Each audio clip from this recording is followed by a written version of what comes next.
Welcome to the Library of Awakening, hosted by CyberX, a space where curiosity meets courage and ideas come alive. Here we explore the thoughts that challenge, inspire, and sometimes even unsettle us, because growth often begins with discomfort. So, welcome to the journey. May this space inspire you to ask questions, explore the unknown, and most importantly, to awaken.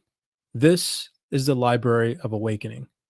Alrighty, what is going on, Library of Awakening family? Welcome back to another evening episode.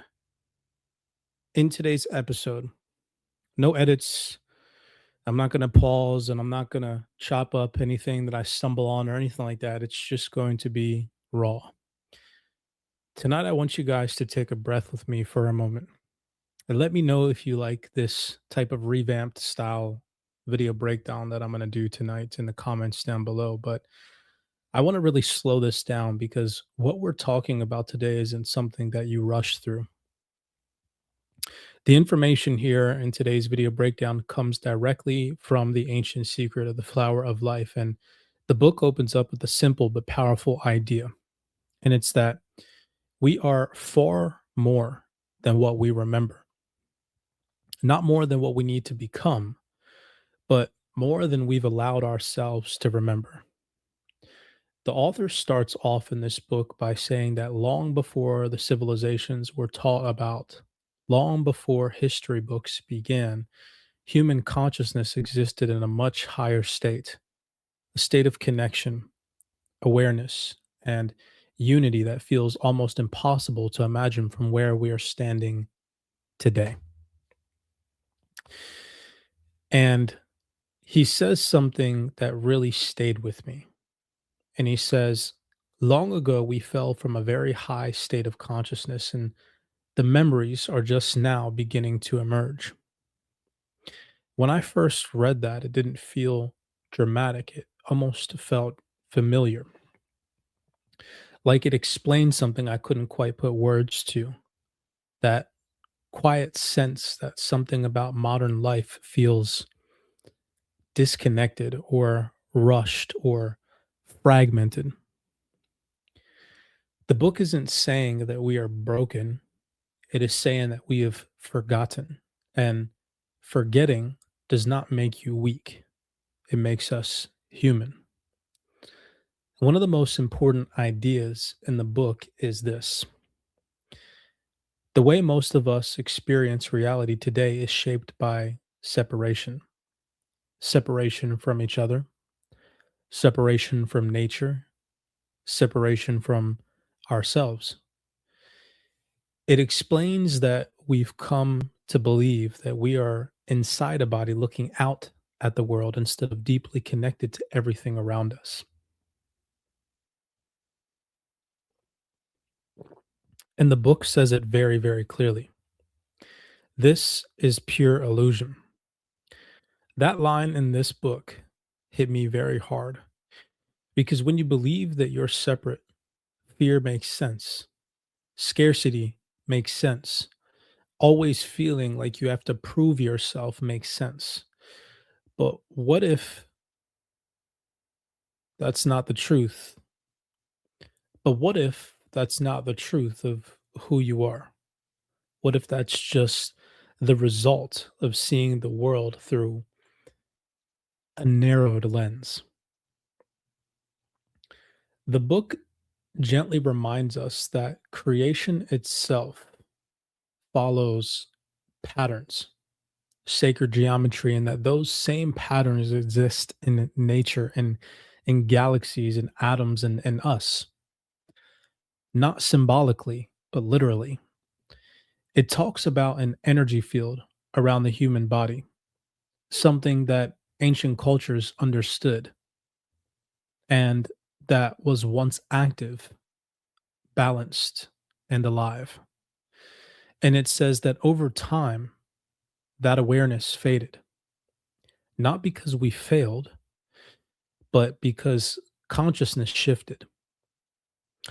Now, what I appreciate about this book is that it doesn't shame you for where you are. It doesn't say, do better. It says, remember. Remember that you are part of something intelligent, ordered, and alive.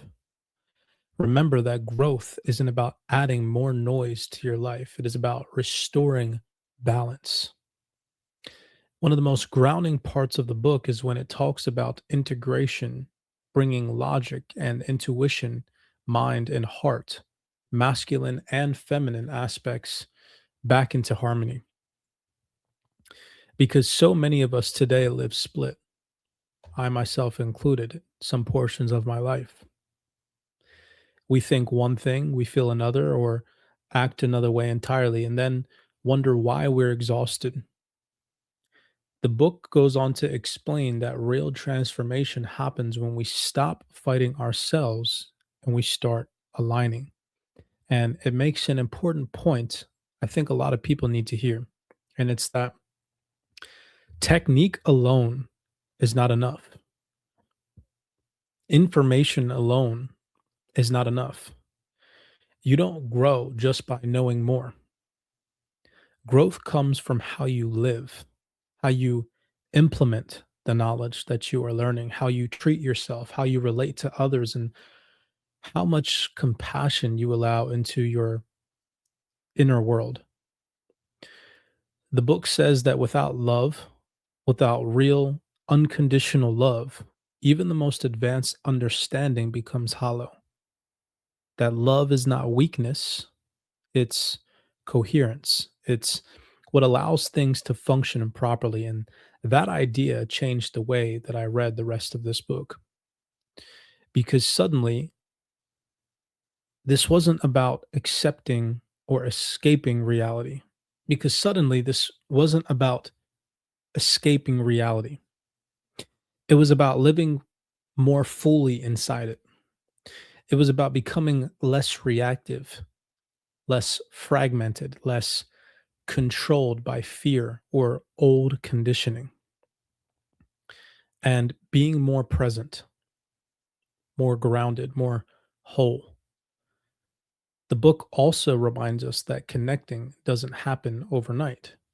It's a process, it's a return. And sometimes growth doesn't feel like excitement, it feels like clarity, like realizing that you don't have to be everything to everyone anymore.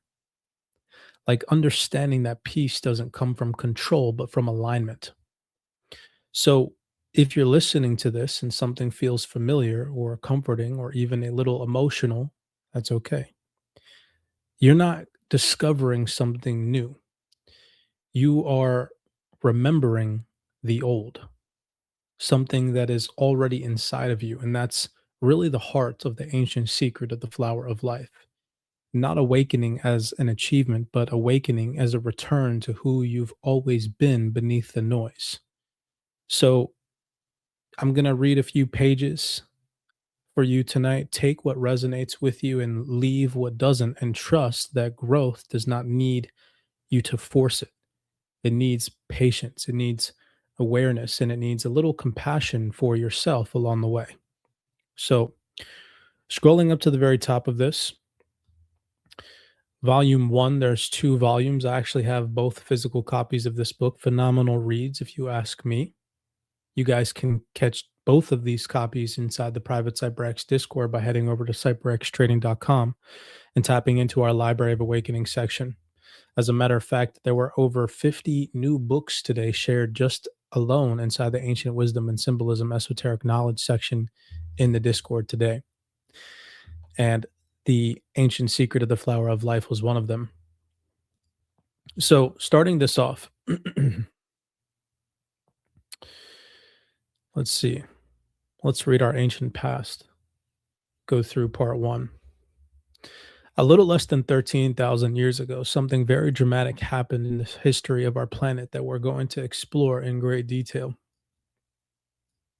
Because of what happened in the past and how it is now affecting every aspect of our life today, everything we experience in our daily living, including the particular technologies that we use, the wars that erupt, the foods that we eat, and even the way we perceive ourselves, is the direct result of a certain sequence of events that happened during the end of the Atlantean times. The consequences of these ancient events have entirely changed the way that we lived and interpret reality. Everything is connected. There is only one reality and one God, but there are many, many ways that that one reality can be interpreted. In fact, the number of ways to interpret the reality are just about infinite. There are certain realities that many people have agreed on, and these realities are called levels of consciousness. For reasons we'll get into, there are specific realities that extremely large numbers of beings are focusing on, which include the one you and I are experiencing right now. At one time, we existed on Earth in a very high level of awareness that was far beyond anything that we can even imagine right now. We hardly have even the capability to imagine where we once were, because who we were then is so out of context with who we are now. Because of the particular events that happened between 16,000 and 13,000 years ago, humanity fell from that very high place through many dimensions and overtones, every increasing in density or ever increasing in density until we reach this particular place, which we call the third dimension on planet Earth, the modern world.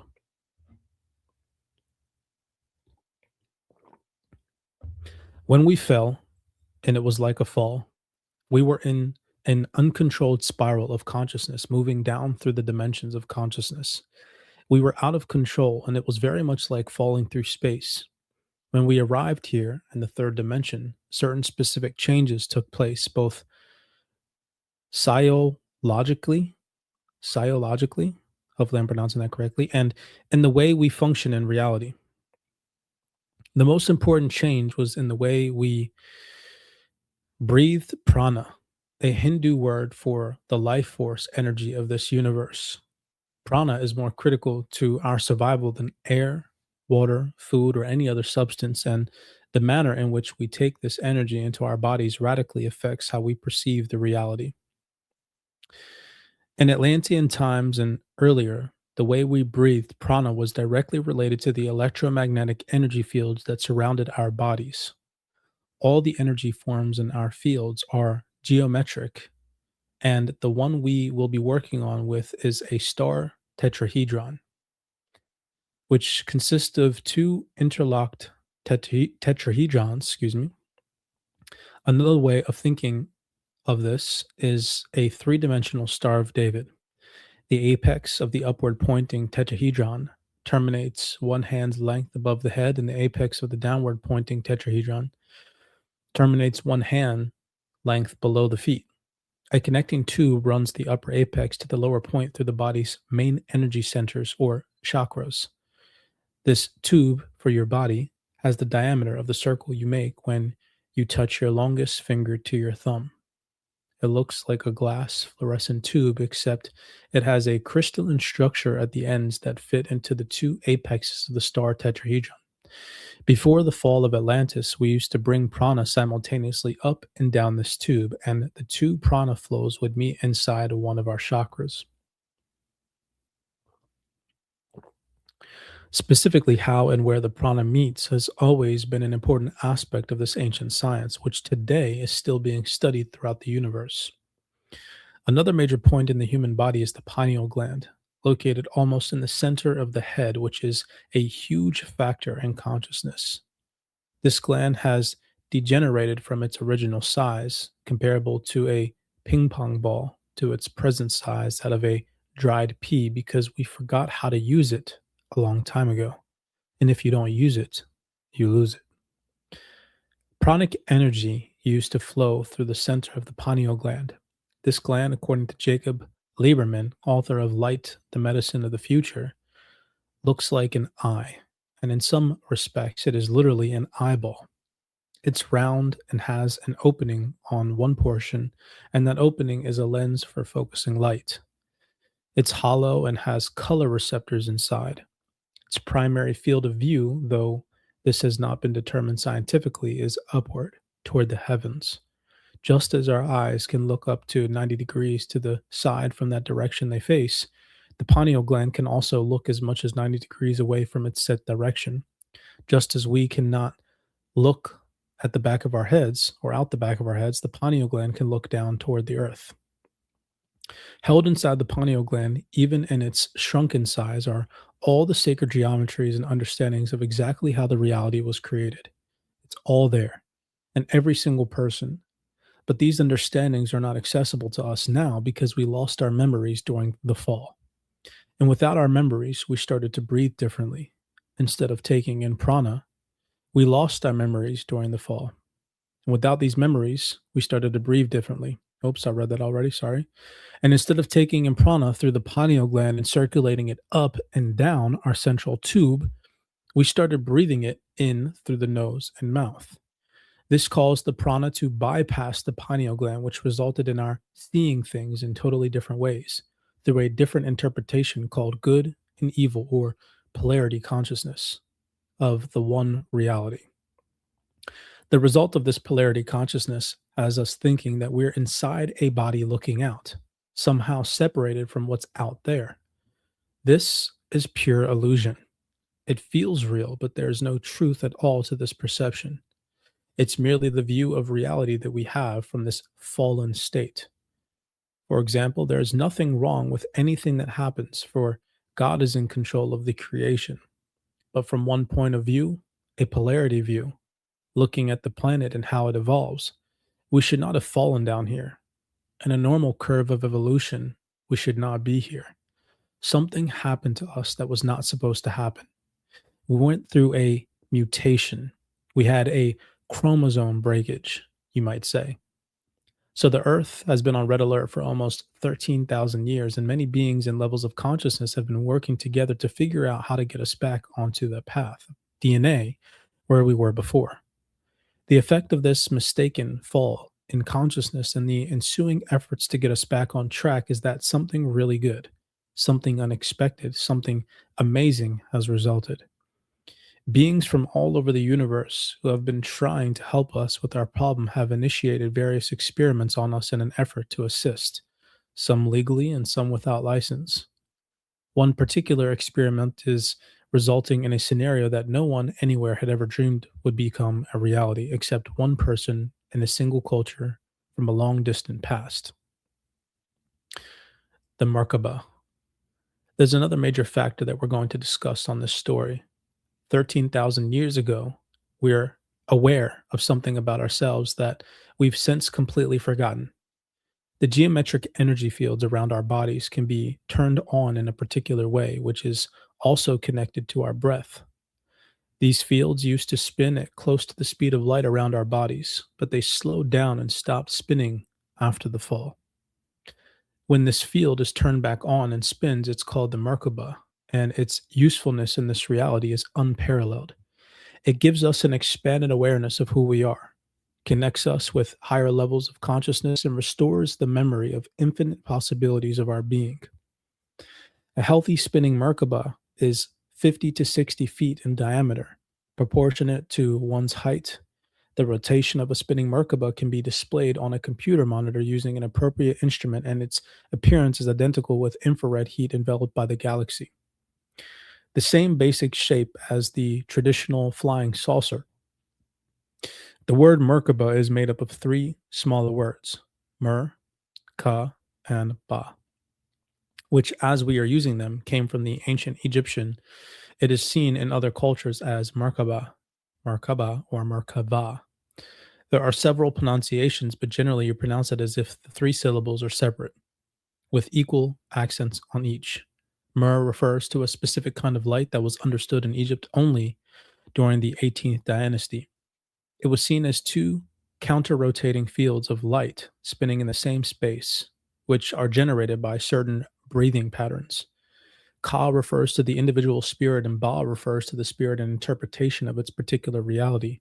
In our particular reality, Ba is usually defined as the body or physical reality. In other realities where spirits don't have bodies, it refers to their concepts or interpretation of the reality they bring with them.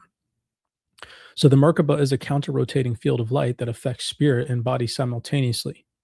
It is a vehicle that can take spirit and body, or one's interpretation of reality, from one world or dimension into another. In fact, the Merkaba is much more than this, because it can create reality as well as move through realities. For our purpose here, however, we will focus mainly on its aspect as an interdimensional vehicle that will help us return to our original higher state of consciousness. So that is it for today's read. I'm going to leave you guys with this, and it's that the most profound truth in existence is not something that you find outside of yourself. It is something that you remember. Now is the time to awaken that ancient knowledge within yourselves and realize your true potential. For the flower of life is not just some symbol, it is a portal and an opening back to your original divine blueprint. Hope you guys enjoyed this read tonight. If you did, do me a favor, smash that thumbs up button and subscribe. Remember, you guys have direct access to hundreds, if not thousands, of books inside our private CyberX Discord within the Library of Awakening section here. You guys can always head over to cyberxtrading.com. You guys can tap in with us in 2026. You can expand your consciousness and your awareness. Hope to see you guys on the inside. With that being said, many blessings to you all. Be cognizant, be aware out there, and I'll see you guys in the next video breakdown. I know some of the perspectives that I share may be as challenging for you as they once were for me, but isn't that the beauty of exploration? Every perspective, no matter how unconventional, has something valuable to contribute to it if it's shared. Knowledge is not absolute. It's a living, breathing phenomena, shaped and reshaped over time. The important thing is not always be right, but to always be curious. Explore freely, share boldly, and learn deeply. And don't rely solely on others to validate your discoveries. Stand firm in integrity, even in the face of criticism. Remember that growth always means embracing the humility to admit when we're wrong. Learning from our errors is not a setback, it's the very essence of our progress. So, welcome to the journey. May this space inspire you to ask questions, explore the unknown, and most importantly, to awaken. This is the Library of Awakening,